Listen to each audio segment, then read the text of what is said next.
vous entendre nous aussi. Soyez le bienvenu, Jean-Rémy Girard. Bonjour, vous êtes professeur de français au lycée Renoir à Asnières. Vous êtes président du SNALC, c'est le syndicat national lycée, collège supérieur. Et école. Et école, vous voyez, j'en oublie un toujours.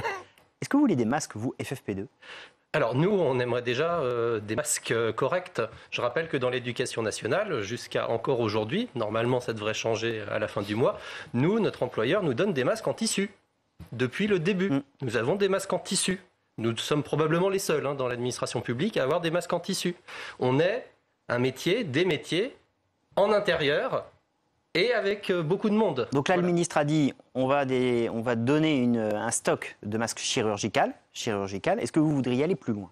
Alors, on pense, moi je ne suis pas scientifique là-dessus, nous on pense qu'il y a à minima des situations qui pourraient tout à fait justifier le FFP2, qui est plus compliqué pour faire court. Des collègues l'ont testé, ils disent c'est possible, on y arrive, c'est pas aussi agréable, on va dire. Il y a déjà les maternelles, où je rappelle que les élèves n'ont pas de masque.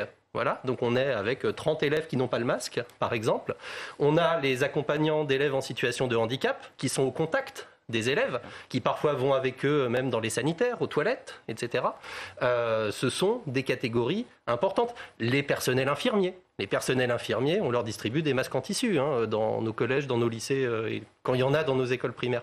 C'est quelque chose d'hallucinant. On pense en fait que ceux qui le souhaitent devraient s'en voir proposer. Ce serait déjà un vrai pas en avant là-dessus. Il y a la question du masque et puis il y a la question de cette vaste pagaille, pour reprendre le terme employé par l'un des syndicats enseignants, SNUIPP, FSU pour ne pas le citer. Grève des professeurs jeudi prochain pour dire stop à cette pagaille. Pourquoi ? Est-ce que c'est le moment de venir complexifier encore un petit peu la vie des familles ?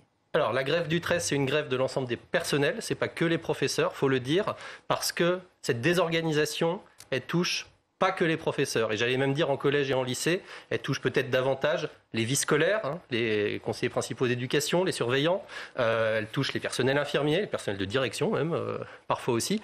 En fait, le nouveau protocole qu'on a découvert le dimanche soir ou même le lundi matin, d'ailleurs, alors qu'on était déjà en cours, voilà. Enfin, il est juste inapplicable. Il est inapplicable. Les tests à J0, J+2, J+4, on s'est très vite rendu compte que personne n'y arrivait. Les parents n'y arrivent pas, les élèves n'y arrivent pas, les personnels n'y arrivent pas. Un directeur d'école, dans la majorité des cas, il a une classe, en fait.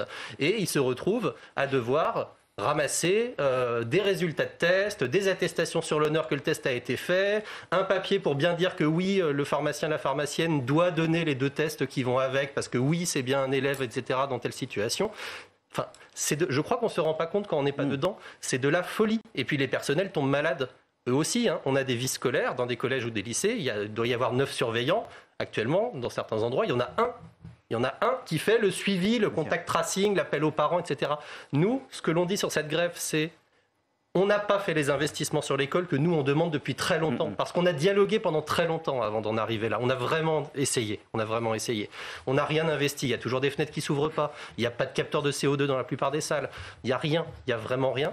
Et au-delà de ça, à un moment, il faut qu'on se rende compte que là, il faut changer tout de suite quelque chose dans le protocole.